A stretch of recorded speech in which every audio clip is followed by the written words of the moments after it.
하나님 말씀은 고린도전서 9장 1절에서 18절입니다.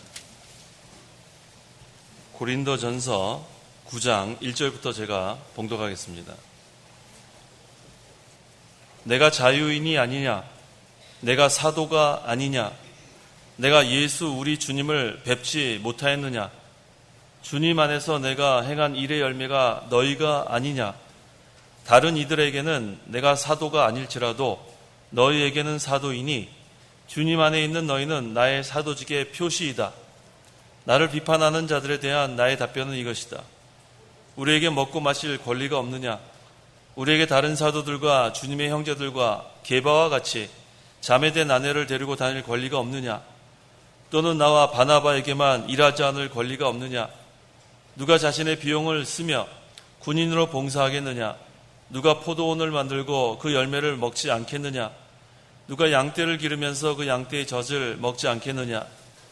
내가 사람의 관례를 따라 말하고 있느냐? 율법도 이것을 말하고 있지 않느냐?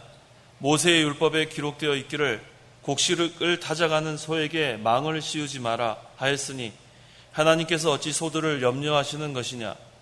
아니면 전적으로 우리를 위하여 말씀하시는 것이냐?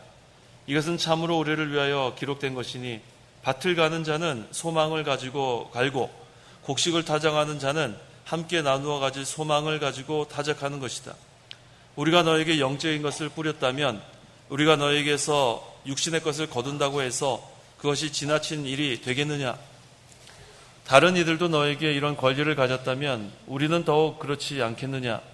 그러나 우리는 이 권리를 사용하지 않았고 모든 것을 참고 있으니 이는 그리스도의 복음에 어떤 지장도 주지 아니려는 것이다.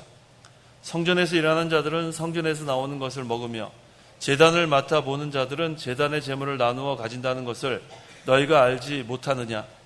이와 같이 주께서도 복음을 전하는 자들에게 복음으로 살아가라고 명령하셨다. 그러나 나는 이것들을 하나도 사용하지 않았다. 또 나에게 그렇게 해달라는 뜻으로 내가 이것을 쓰는 것도 아니다. 누가 나의 자랑을 헛되게 하는 것보다 차라리 내가 죽는 것이 더 나을 것이다. 내가 복음을 전한다 해도 내게는 자랑할 것이 없으니 내가 부득불해야 할 일이다. 내가 만일 복음을 전하지 않는다면 내게 화가 있을 것이다. 내가 자발적으로 일을 하면 나는 상을 받을 것이나 내가 자발적으로 하지 않는다 하더라도 나는 직분을 맡았다. 그러면 나의 상이 무엇이냐? 그것은 내가 복음을 전할 때 값없이 전하고 복음을 전하는 데 따른 나의 권리를 다 이용하지 않는 것이다. 18절까지 봉독했습니다. 본문은 사도 바울이 사도의 권리와 의무에 대해서 증거하고 있습니다. 그래서 이 시간 증거의 말씀의 제목은 사도의 권리와 의무, 사도의 권리와 의무라는 제목으로 말씀을 증거하겠습니다. 1절 읽어보십시오. 1절 내가 자유인이 아니냐? 내가 사도가 아니냐? 내가 예수 우리 주님을 뵙지 못하였느냐? 주님 안에서 내가 행한 일의 열매가 너희가 아니냐? 바울이 네 가지로 지금 자신의 입장과 권리를 증거하고 있습니다. 첫째는 내가 자유인이 아니냐 했습니다. 지금 사도 바울은 율법의 종에서 벗어나 자유인이 되었어요. 그래서 이 자유는 율법으로부터 벗어난 자유를 말합니다. 그래서 바울은 그리스도 안에서 복음으로 이제 영적 자유를 소유했습니다. 바울은 그 유대인들의 율법주의에서 벗어난 사람이기 때문에 이제는 모든 그리스도인들과 같이 이 영적 자유를 믿음 안에서 지금 누리고 있다는 것을 이렇게 표현하고 있습니다.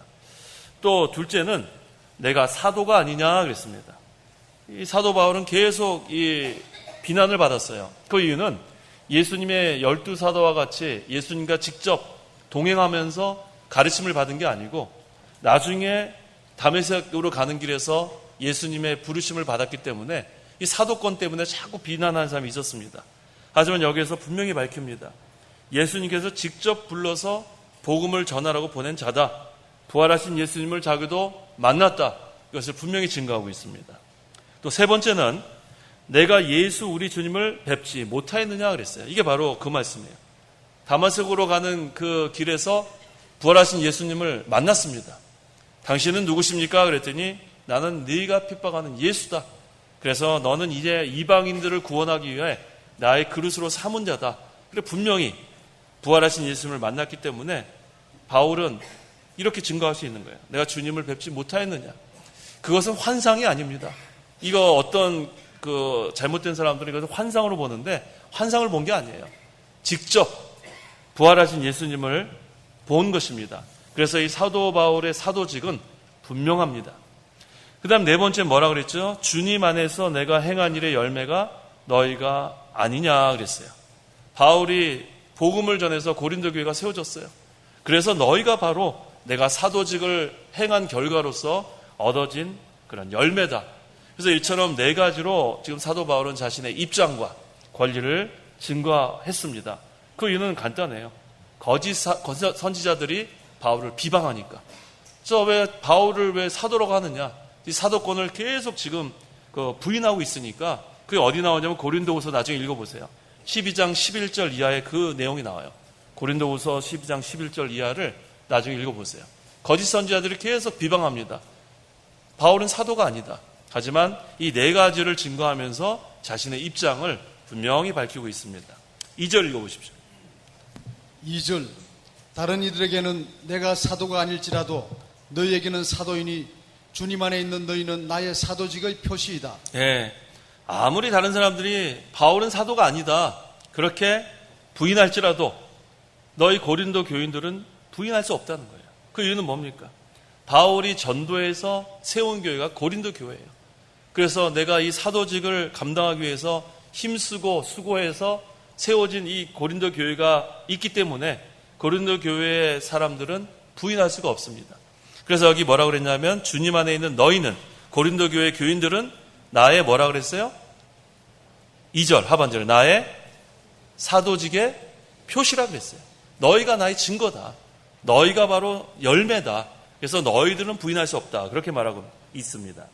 또 3절에 나를 비판하는 자들에 대한 나의 답변은 이것이다. 지금 1절과 2절에서 증거한 것이 바로 그 거짓 선지자들이 계속 비난하는, 부인하는 그 사도직에 대한 그런 의심하는 그런 자들에 대한 답변을 이렇게 하면서 결론이 뭐라 그랬냐면은 고린도 교인들 자체가 바울의 사도직의 표시라고 이렇게 분명히 밝히고 있습니다.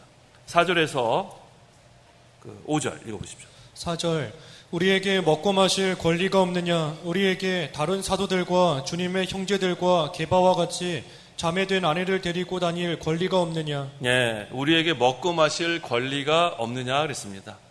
그 사도직, 그 당시에 그 사도로서 일하는 사람들, 또 넓게 보면은 그 하나님의 일꾼들을 다 포함합니다. 먹고 마실 권리가 있다는 거예요. 그것을 여기서 이렇게 증거하고 있습니다. 또 게바와 같이 자매된 아내를 데리고 다닐 권리가 없느냐? 그 베드로가 그 천주교에서는 초대 교황이라 하는데 그 초대 교황이라고 하는 그 베드로는 결혼을 했나요? 안 했나요? 어떻게 아세요? 여기 나와 있죠. 게바가 바로 베드로예요. 게바와 같이 자매된 아내를 데리고 다닐 권리가 없느냐? 그래서 베드로는 결혼한 사람입니다. 또 장모가 열병 걸렸다 얘기하시려고 그랬어요? 예, 알았어요. 예, 그거 얘기하시려고. 예, 장모가 있으니까 분명히 결혼했죠. 예. 자, 그래서 이 베드로가 전도하러 다닐 때는 자기 아내를 데리고 다니면서 전도했다고 여기 그랬어요. 여기서 자매된 아내라 그런 거 보니까 이 형제 자매라 그러잖아요. 그러니까 성도라는 것을 여기서 말합니다. 믿는 아내를 말합니다. 그다음 6절 또는 나와 바나바에게만 일하지 않을 권리가 없느냐 그랬어요. 지금 이 바울과 이 지금 바나바는 사도입니다. 세상 일을 하지 않고 교회에서 사례금을 받을 권리가 있다는 것을 이렇게 지금 증거하고 있는 겁니다. 그러면서 그 7절과 8절 쭉 계속 그 예를 듭니다. 7절 읽어보십시오. 7절 누가 자신의 비용을 쓰며 군인으로 봉사하겠느냐? 누가 포도원을 만들고 그 열매를 먹지 않겠느냐? 누가 양떼를 기르면서 그 양떼의 젖을 먹지 않겠느냐? 예, 일하는 자는 그 일하는 곳에서 보수를 받는다는 거예요. 이게 일반적인 원리를 들었습니다. 그래서 군인은 자기 식량을 자기가 가지고 다니지 않아요. 국가에서 다 먹여줍니다. 또 농부도 포도나무를 심고 가두면 그 열매를 또 따먹게 됩니다. 또 양떼를 기르는 사람은 그 양떼의 젖을 먹는 것은 뭐 마땅하다, 당연하다. 그래서 권리를 여러 가지 이런 예를 드는데 특별히 이제 구약 성경을 예를 듭니다. 8절에서 10절.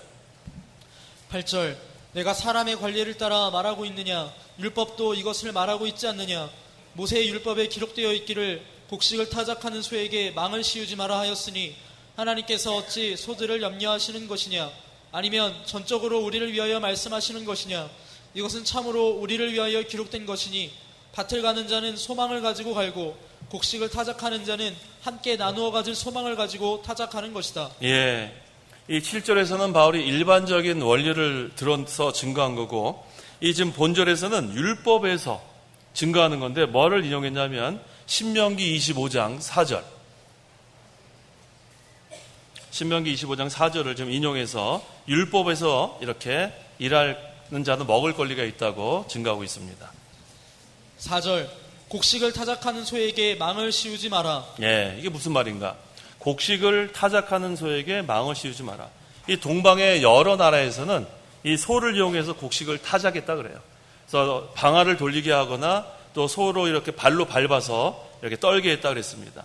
그런데 이 이집트나 비롯해서 다른 지방에서는 문제가 이 소가 곡식을 먹지 못하도록 그 입에 망을 씌웠다 그랬어요.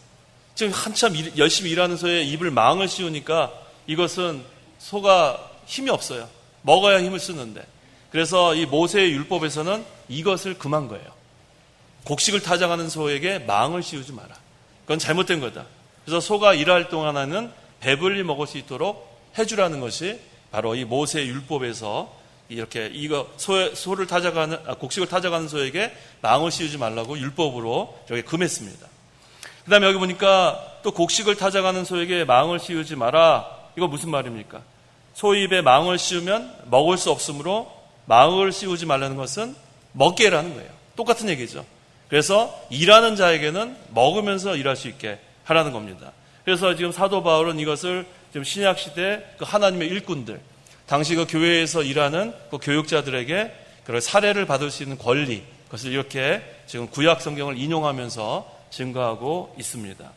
그다음 11절에 우리가 너에게 영적인 것을 뿌렸다면 우리가 너희에게서 육신의 것을 거둔다고 해서 그것이 지나친 일이 되겠느냐. 이건 또 무슨 얘기냐면 영적인 것은 영혼이 사는 것을 말하는 거예요. 영혼이 사는 것, 생명의 말씀, 이것은 영적인 것입니다. 하늘의 것, 다 영적인 것이에요. 그래서 이렇게 영혼이 사는 것, 이것은 영적인 것. 그래서 이 영적인 것, 바로 하늘의 그런 속한 것들을 말씀을 통해서 전하는 걸 말합니다. 그래서 복음을 성령으로 전했다는 뜻이에요. 영적인 것을 뿌렸다는 것은 말씀, 복음을 성령으로 전했다. 그런 다음에는 뭐라 그랬어요? 육신의 것을 거둔다고 해서, 그러니까 교육자가 복음을 전파하고 그 다음에 교회에서는 육신의 것, 물질로 살해하는 것을 바울은 이렇게 지금 증거하고 있습니다. 로마서 15장 27절 27절 그들이 기쁨으로 그렇게 하였다. 그들은 예루살렘 성도들에게 빚진 자니 만일 이방인들이 그들의 영적인 것을 나눠 가졌으면 육신의 것으로 그들을 섬기는 것이 마땅하다. 사도 바울은 또 비슷하게 여기서 증거하고 있습니다. 이방 성도들은 지금 예루살렘 성도들에게 빚진 자들이에요. 왜? 영적인 말씀을 예루살렘 성도들이 전했고 그 다음에 그것을 들어서 이방 성도들이 믿게 되었습니다. 그래서 늘 이방 성도들이 예루살렘 성도들에게 빚진 자였는데, 그래서 예루살렘 교회의 성도들은 복음을 전한 자, 영적인 것을 뿌린 거고, 그 다음에 이 이방 교회에서는 어떻게 했어요? 물질로 갚은 거예요. 그래서 이방 교회는 이 영적인 빚을 진 다음에 그 빚을 물질로 갚았다는 것을 이 로마서 15장 27절에서 증거하고 있습니다. 그래서 이방 교회가 기쁨으로 연보를 했어요. 그래서 예루살렘 교회에다 보냈습니다. 이게 바로 영적인 것을 뿌리고 육신의 것으로 거두는 것을 이 로마서에서도 이렇게 증거하고 있습니다. 또 갈라디아서 6장 6절에 말씀을 배우는 자는 가르치는 자와 모든 좋은 것을 나누어야 한다. 이렇게 사도 바울은 곳곳에서 이렇게 그 교육자들이 교회에서 살해받는 것에 대해서 이렇게 증거하고 있습니다. 그러면서 자신은 받지 않았어요. 받을 권리가 있다는 것을 분명히 이렇게 증거하면서도 자신은 받지 않습니다. 12절 다른 이들도 너희에게 이런 권리를 가졌다면 우리는 더욱 그렇지 않겠느냐. 그러나 우리는 이 권리를 사용하지 않았고 모든 것을 참고 있으니 이는 그리스도의 복음에 어떤 지장도 주지 않으려는 것이다. 예, 여기서 말하는 다른 이들은 거짓 선지자들을 말해요. 지금 바울이 떠난 후에 이 고린도 교회에 거짓 선지자들이 들어왔습니다. 근데 이 거짓 선지자들은 물질에 대한 탐욕이 있는 자들이에요. 그래서 이 물질에 대한 걸 계속 강조를 합니다. 그러면서 자기네들은 다 받아 누렸어요. 자, 그런 거짓 선지자들도 그렇게 사례를 받았는데 사도인 바울에게는 그런 권리가 없겠느냐? 지금 그렇게 말하는 거예요. 그런데도 불구하고 사울은 받지 않았어요. 당연한 권리라고 여러 곳곳에서 증거하면서 자신은 받지 않았어요. 왜? 여기 그랬죠? 12절 하반절에 이는 그리스도의 복음에 어떤 지장도 주지 아니라는 거예요. 그래서 바울은 어찌하든지 이러한 약한 그런 교인들 실족하지 않도록 그래서 받을 수 있지만 또 받지 않았어요. 왜? 거짓 선지자들이 하도 이 사례금 받는 거 가지고 막 탐욕을 부리니까 사도 바울도 받게 되면은 그런 오해를 받고 뭐 이런 것 때문에 아예 안 받았어요. 하지만 사도 바울은 받는 것이 성경에서는 당연하다고 또 다른 교육자들이 받는 것에 대해서 뭐라고 하지 말라고 하면서 본인은 복음의 지장을 주지 않기 위해서 안 받았습니다. 그래서 이 복음 전하는 사람들은 이런 마음으로 복음을 전해야 돼요. 한 영혼이 천하보다 귀한 줄 알고 복음 전하는데 전력을 다해야 합니다. 복음 전하는데 전력을 다해서 어떠한 그런 연약한 성도라도 특히 교육자는 시험에 들지 않도록 자기가 쓸 권리가 다 있어도 이 사도 바울처럼 이렇게 쓰지 않을 수 있는 그러한 자세로 가야 합니다. 그래서 이 바울이 복음의 지장이 될 거라고 생각해서 일제 대접을 안 받으려고 그랬어요. 괜히 연약한 성도들이 거짓 선지자들이 막 대접받는 거 같은 그런 캐러고리에 넣어가지고 바울을 비난할까 봐 항상 교회에는 그런 자들이 있어요. 교회에는 이렇게 연약한 성도도 있고 늘 비방이 몸에 배인 사람도 있어요. 그래서 무조건 비방하는 거예요. 자신은 못하면서 오늘은 비방할 거리가 또 없을까. 그런 사람들 교회에 꼭 있습니다. 우리가 지금 신앙생활하는 유형교회는 그런 곳이에요. 자기는 못하면서 남을 비방해요. 자기는 못하면서. 또 연약한 사람들도 있고. 그래서 이 사도 바울은 그런 모든 것을 고려해서 그래서 우리 지난번에 수요 예배 때인지 오후 예배 때인지 그랬죠? 나는 영원히 고기를 먹지 않겠다. 언제 했나요? 수요 예배 때 했나요? 수요 예배 때에서 갈라디아서를 하니까 헷갈려요. 그래서 아예 자기는 고기를 먹지 않겠다 그랬어요. 그 정도로 뭐예요? 연약한 성도들에게 지장 두지 않으려고. 그래서 사도 바울은 자기가 사례를 받을 수 있는 권리가 있음에도 불구하고 받지는 않았다 그랬습니다. 그렇다고 해서 또 사도 바울은 또 일하지 않으면 먹을 수가 없으니까 어떻게 해요? 자기가 순수 천막 만드는 일을 하면서 자비량으로 복음을 전파한 거 우리가 알 수 있습니다. 만약에 이 바울이 자기의 권리를 사용했으면 분명히 거짓 선지자들이 비방했을 거예요. 자기들은 받으면서 바울을 또 비방했을 거예요. 그래서 교회에는 항상 비방꾼들이 있는 줄 알고 그냥 나가는 거예요. 비방꾼들 하나님의 저 내버려 둘까? 내버려 두는 거예요 그냥. 그래야지 우리가 또 정신 차리고 또 우리가 기도하고 억울해 죽겠다. 억울해 죽을 거 없어요. 하나님께 그냥 맡기고 뭐 오해하면 오해하라 그래요. 자기는 떳떳하면은 그냥 열심히 신앙생활에 나가고 비방하는 사람은 비방하다가 그냥 가는 거예요. 우리 그렇게 알아야 돼요. 그래서 우리가 신앙생활 할 때 너무 상처받지 마세요. 나 억울해서 진짜 그런 거 생각하지 마시고 하나님 앞에 바로 하면 됩니다. 자, 그래서 이 바울은 권리를 다 사용하지 않고 오히려 복음에 지장되지 않도록 이렇게 잘했습니다. 13절에서 14절. 13절 성전에서 일하는 자들은 성전에서 나오는 것을 먹으며 제단을 맡아보는 자들은 제단의 제물을 나누어 가진다는 것을 너희가 알지 못하느냐. 이와 같이 주께서도 복음을 전하는 자들에게 복음으로 살아가라고 명령하셨다. 예, 구약시대 성전에서 일하는 제사장들 또 레위 사람들은 성전에서 나오는 것을 먹었어요. 그래서 제단을 맡아보는 사람은 제단의 제물을 나누어서 가지도록 하나님께서 규정해 놓았습니다. 레위기에 다 이게 증거하고 있습니다. 그 다음에 우리 신약시대에 와서는 예수님께서 복음을 전하는 자는 그 복음으로 살아가라고 이렇게 또 말씀하십니다. 마태복음 10장 10절. 10절 여행을 위하여 자루나 두벌 옷이나 신발이나 지팡이도 가지고 다니지 마라. 일꾼이 자기 먹을 것을 받는 것이 마땅하기 때문이다. 일꾼이 자기 먹는 것을 받는 것이 마땅하다 그랬어요. 그래서 사도 바울은 계속해서 고린도서나 또 갈라디아서나 뭐 어느 곳 로마서나 전부 다 교육자가 살해받는 것은 마땅하다 그러면서도 자기는 맞지 않았어요. 왜? 거기 거짓 선지자들의 비방을 받으면 복음에 지장이 될까 봐. 그렇다고 해서 받는 것이 잘못된 것은 아닙니다. 그래서 15절에 그랬죠. 그러나 나는 이것들을 하나도 사용하지 않았다. 받을 권리가 있어요. 살해받을 권리가 있는데 안 받았다는 거예요. 또 나에게 그렇게 해달라는 뜻으로 내가 이것을 쓰는 것도 아니다. 누가 나의 자랑을 헛되게 하는 것보다 차라리 내가 죽는 것이 더 나을 것이다 그랬어요. 바울은 대접받을 권리가 있는데도 받지 않으면서 생기유지를 위해서 스스로 일을 하면서 교회의 복음에 지장을 두지 않는, 그것이 바로 사도 바울의 정신이었어요. 그래서 저도 사실은 처음에 신학대학원 가기 전에 이런 생각을 한 적이 있어요. 제가 처음에 이제 저는 그 신학대학원 가기 전에 그 미국 그 캘리포니아 주정부에서 그 공무원으로 있었어요. 근데 재정분석가로 있으면서 나는 그냥 열심히 내가 돈 벌어가지고 그냥 파타임으로 교회 가가지고 그 다음에 돈 하나도 안 받고 일하면은 너무 멋있을 것 같아요. 사도 바울도 그렇게 했는데.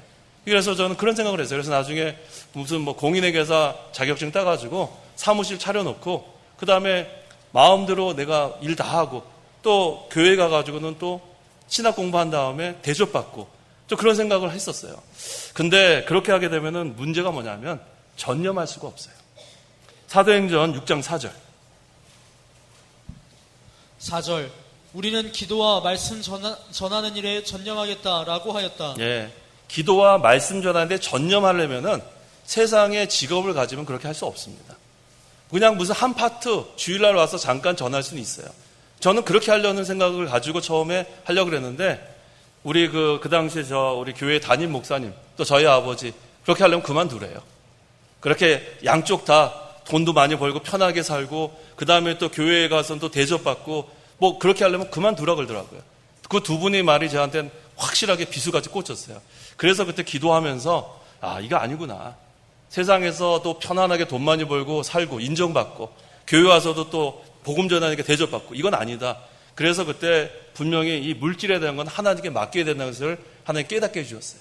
또 성경을 보니까 기도와 말씀 전하는 일에 전념하라 그랬어요. 그래서 아무리 제가 가난하게 살아도 물질에 연연하지 않겠다. 그때 신학대학원 갈 때 그런 생각으로 갔습니다. 그래서 저는 이렇게 생각해요. 사도 바울이 여기서 증거하고 있는 것은 모두 다 직업을 가지고 일하면서 복음 전하는 뜻은 아니에요. 분명히 물질을 다 초월해야 합니다. 그래서 제가 신학대학원에 오는 사람 면접할 때 분명히 물어봐요. 앞으로 어떻게 생각하냐? 그러면 어떤 사람들은 그걸 걱정을 해요. 이거 직업하면서 제가 처음에 생각했던 것처럼 그렇게 세상에서 일하고 나중에 주일날 가서 설교만 하고 그렇게 하긴 힘들다 제가 늘 말해줍니다. 왜냐하면은 이 기도하고 말씀 전하는 것이 전심전력을 다 하지 않고서는 할 수 없는 일입니다. 그래서 이거 참 우리에게 이걸 가지고 혼동을 할 필요가 없어요. 사도 바울은 교육자가 교회에서 살해받는 것이 마땅한데 자기는 거짓 선지자들이나 그런 사람들의 비방을 받을까봐 받지 않은 거예요. 복음에 지장이 될까봐. 그래서 이 교육자는 살해를 받기 위해서 교육자가 되면 또 안 돼요. 하다가 세상에서 실패하고 이제는 할 일이 없어가지고 목사나 돼야 되겠다. 그래가지고 신학교 오는 건 잘못된 거예요. 그렇게 하면 안 돼요. 그것도 잘못된 거고 하지만 자기가 충분히 세상에서 일할 수 있고 충분히 자기가 먹고 살 수 있지만 이거가 아니라 나는 주를 위해서 내가 충성하겠다. 그런 사명감을 가지고 이렇게 일하는 때에는 교회에서 살해하는 것이 사도 바울은 마땅하다고 여기서 증거하고 있는 겁니다. 그래서 만약에 교육자가 더 많이 살해하는 교회를 찾아다닌 것은 그건 사꾼이에요. 이 교회는 이거밖에 안 줘? 다른 데 알아보니까 이건 더 많이 주네? 그러면서 와가지고 목사님 나 그만두겠습니다. 나중에 알아보니까 그쪽에서 사례를 더 많이 준다고 해서 간다. 그거는 사꾼이에요. 그러려면 그만두는 게 낫습니다. 그래서 너희는 먼저 그의 나라와 그의 의를 구하라. 그래야면 나머지는 덤으로 준다는 그 말씀 하나 붙들고 나가면 하나님이 굶어 죽게 하지 않습니다. 그래서 항상 하나님께서 그러한 사명을 가지고 하나님의 일을 하는 그러한 그런 교육자가 되어야겠습니다. 그래서 이 교육자는 대접을 받지 않겠다는 정신을 가져야 돼요. 교육자는 사도 바울처럼 누가 나 대접해주지 않을까? 누가 나한테 좀 돈 좀 주지 않을까. 이러한 생각은 가지면 안 돼요. 대접받지 않을 각오로 나가야 되고, 그 다음에 교회에서는 교육자를 또 잘 대접해야 돼요. 이런 관계가 돼야지 성경적입니다. 그래서 항상 교육자는 대접받지 않겠다는 그런 정신으로 기도와 말씀 전하는데 전념하는 그러한 교육자가 필요한 때가 됐어요. 사건이 필요하지 않습니다. 그런 교육자. 그래서 교육자가 믿음으로 하나님 일에만 충성하면 하나님께서 다 먹고 살게 해주세요. 공중에 날아다니는 새도 다 먹이시는 하나님인데, 그래서 그 먹는 거, 그런 사례, 거기에 연연해가지고 그렇게 마음 빼앗기면 안 돼요. 물질을 초월하고 온전히 하나님께 모든 걸 맡기고 나가는 그런 교육자가 되어야겠습니다. 누가 나의 자랑을 헛되게 하는 것보다 그랬어요. 이 바울의 자랑은 복음이에요. 바울은 복음을 전하면서 만일 보수를 받으면은 복음에 지장이 되니까 나는 아예 복음을 받지 않겠다. 그렇게 말하는 겁니다. 16절 읽어보십시오. 16절 내가 복음을 전한다 해도 내게는 자랑할 것이 없으니 내가 부득불 해야 할 일이다. 내가 만일 복음을 전하지 않는다면 내게 화가 있을 것이다. 예, 복음을 전하지 않으면 화가 있다 그랬습니다. 이거 아주 우리에게 경고의 말씀이죠. 왜? 복음을 전하지 않으면 화가 있는 이유는 복음은 자기 혼자만을 위한 것이 아니기 때문에 그래요. 복음은 여러 사람에게 나눠줘서 그들도 구원을 얻게 하려고 주신 것이 바로 복음입니다. 에스겔 3장 17절에서 19절. 17절 인자야 내가 너를 이스라엘 족속의 파수꾼으로 세웠으니 내 입의 말을 듣고 그들에게 경고하여라.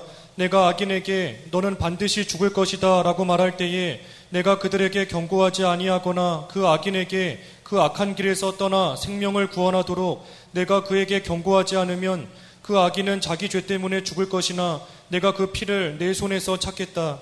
그러나 내가 악인에게 경고하였어도 그가 자기의 악함이나 자기의 악한 길에서 돌아서지 않으면 그는 자기 죄 때문에 죽고 너는 내 목숨을 보존할 것이다. 네, 복음을 전해주지 않아서 어떤 사람이 멸망하면 그 사람이 멸망한 책임이 누구한테 있냐면 복음을 전하지 않은 사람에게 있다.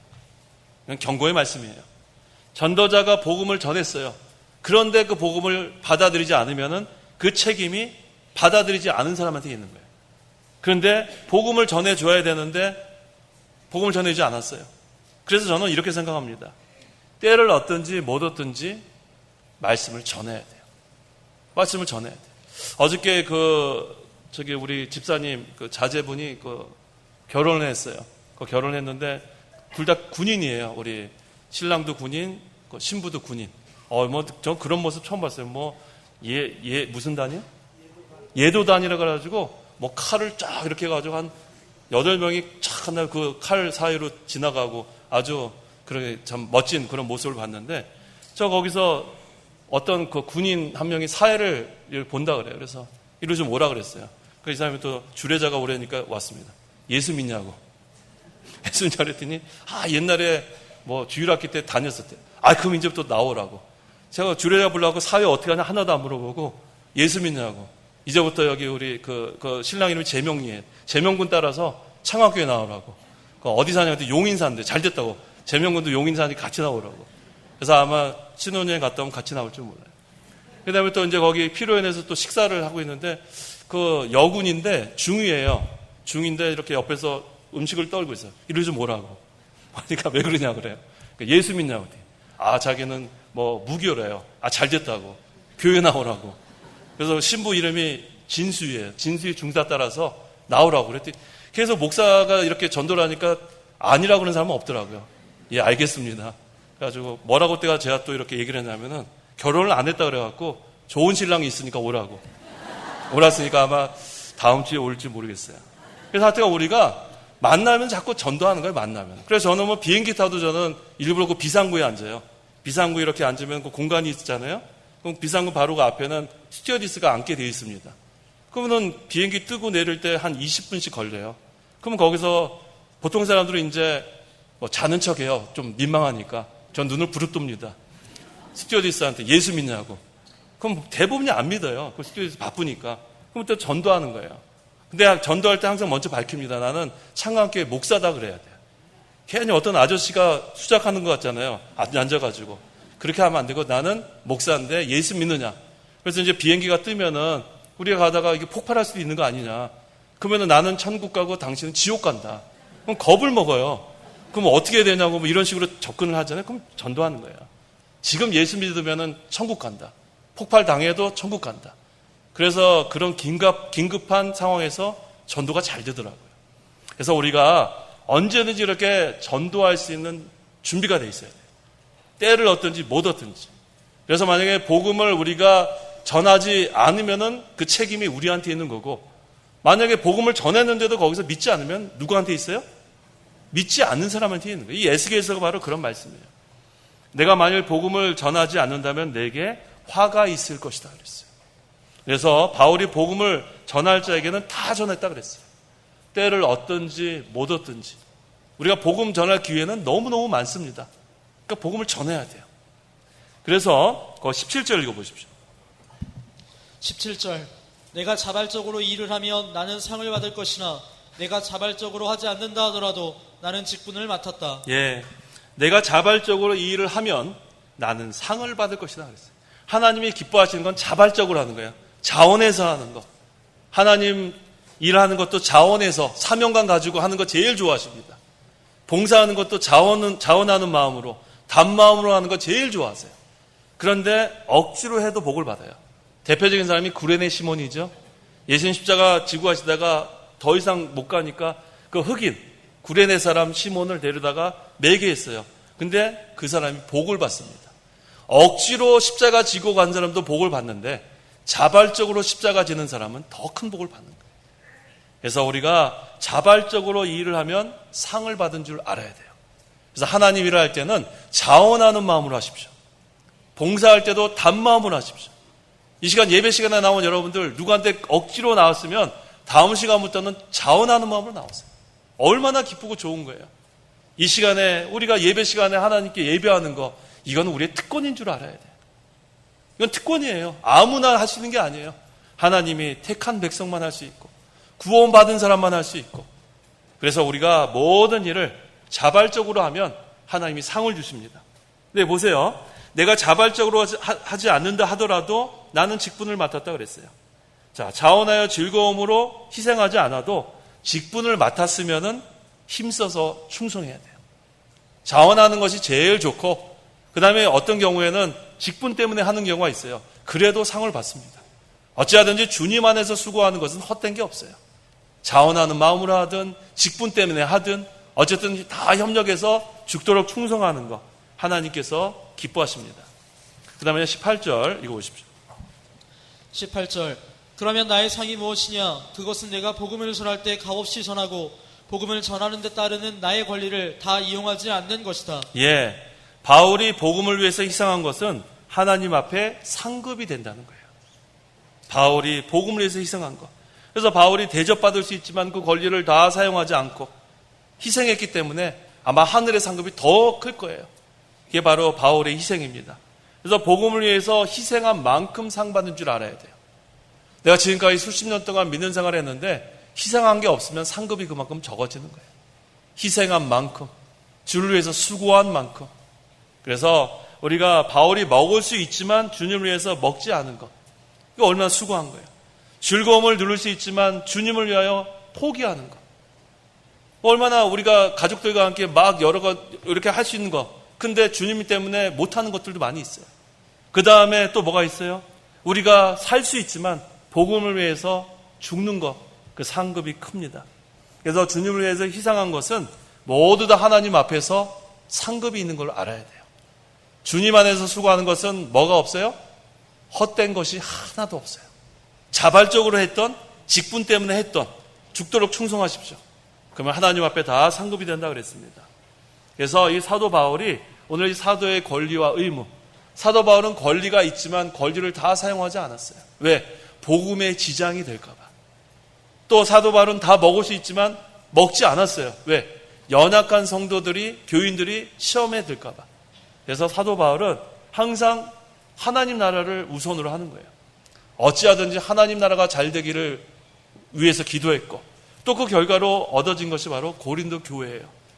그 열매죠. 열매, 사역의 열매. 그래서 고린도 교회가 바로 사도직의 표시라고 할 정도로 사도 바울이 이렇게 감사했습니다. 그래서 복음을 전하는 자는 어떻게 하든지 한 사람이라도 예수 믿도록 예수님께로 인도하는, 거기에 또 한 연약한 성도라도 시험에 들지 않도록 우리가 지장이 될 만한 것은 피하는 게 중요합니다. 그래서 바울이 여기서 자기는 모든 권리와 다 있으면서도 권리는 사용하지 않고 오히려 의무만 강조합니다. 자기는 십자가만 자랑하고 자기는 끝까지 복음을 위해서 수고하고, 이것이 바로 사도 바울. 그래서 이 사도 바울의 이러한 그런 사역이 하늘나라에서는 상급이 크다는 거예요. 그래서 달려갈 길을 마치고, 그렇죠? 선한 싸움, 믿음의 선한 싸움을 끝내고, 그 다음에 뭐가 예비되어 있어요? 의의 면류관이 예비되어 있는 거예요. 우리도 거기를 그렇게 해야죠. 믿음의 선한 싸움을 다 싸우고 달려갈 길을 다 마치고. 근데 그것이 나중 일이 아니에요. 하나님이 오늘 달려갈 길 다 마쳤다 오라 그러면은 우리가 오늘 하나님께로 가는 줄 알아야 돼요. 우리가 내일이 있다고 생각하면은 너무나 게을러져요. 근데 우리가 내일 아침에 눈을 떠야 우리는 생명이 연장된 줄 알아야 돼요. 올 때는 순서대로 왔지만 갈 때는 순서가 없습니다. 그래서 오늘 충성하세요. 오늘. 내가 이제부터가 아니라 이제부터가 바로 지금 이 시간부터 충성하는 거예요. 지금 이 시간부터 하나님의 나라를 위해서 충성하는 성도. 그러면은 하나님께서 제일 중요한 건 뭐예요? 자발적으로 하는 거. 자원하는 마음으로 하는 거. 단마음으로 하는 거. 물질 때문에 연연하는 게 아니에요. 다 나에게 없을지라도 나는 주님만을 위해 살겠다는 그런 각오로 하면은 하늘나라의 상급도 크고 하나님께서 기뻐하십니다. 기도하시기 바랍니다. 기도하겠습니다. 하나님 아버지 감사합니다. 우리를 죄 가운데서 구원하여 주시고 지금까지 하나님의 인도를 받고 하나님께서 보호해 주심을 참으로 감사합니다. 하나님 아버지, 우리에게 자원하는 심령을 허락하여 주시옵소서. 복음을 위해서, 하나님 나라를 위해서 하고 싶은 것도 하지 못하고 또 자기 권리까지도 사용하지 않는 사도 바울, 하나님 앞에 상급이 크다 그랬습니다. 우리에게도 자발적으로 하는 마음 주시고 직분을 맡았을 때 자발적인 마음이 더 있어서 하나님을 기쁘시게 하는 저희의 모든 하나님 섬기는 일, 봉사하는 일, 구원운동에 힘쓰는 일이 될 수 있도록 도와주시옵소서. 항상 하나님이 기뻐하시는 것이 무엇인지 우리가 찾아서 우리가 협력해서 어찌하든지 하나님 나라가 점점 이루어지고 하나님의 의가 서나가는 이 세상이 될 수 있도록 저희들이 하나님의 도구로 사용하여 주시옵소서. 우리 모두 다 복음의 빚진 자이오니 이 복음을 우리가 전파하는데 빛의 사자들로 힘써 복음 전파하는데 수고할 수 있도록 도와주시옵소서. 예수님의 이름으로 기도하옵나이다. 아멘. 찬송가 259장, 새 찬송가 502장.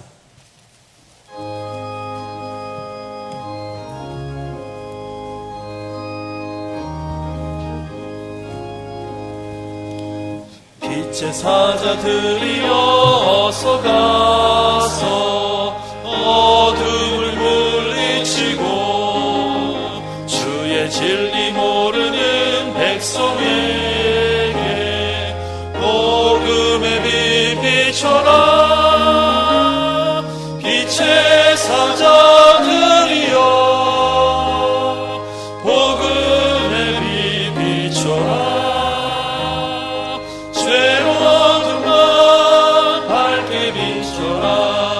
빛의 사자들이여 선한 역사 위하여 힘을 내라. 주 함께 하시겠네. 주의 넓은 사랑을 전파하며 복음의 빛 비춰라. 빛의 사자들이여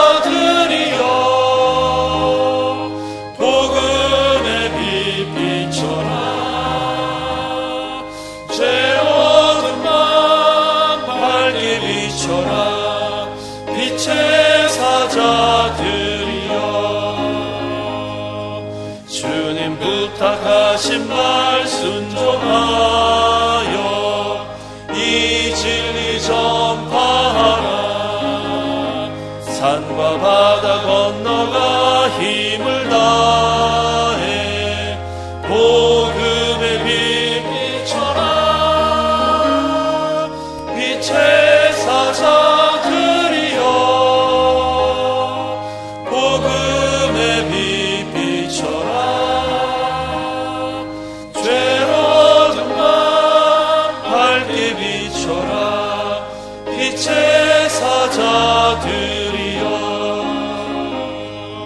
동서남북 어디나 땅끝까지 주님만 의지하고 어두워서 못 보는 백성에게 복음의 빛 비춰라. 빛의 사자들이여 복음의 빛 비춰라. 죄로 어둠 밤 밝게 비춰라. 빛의 사자들이여.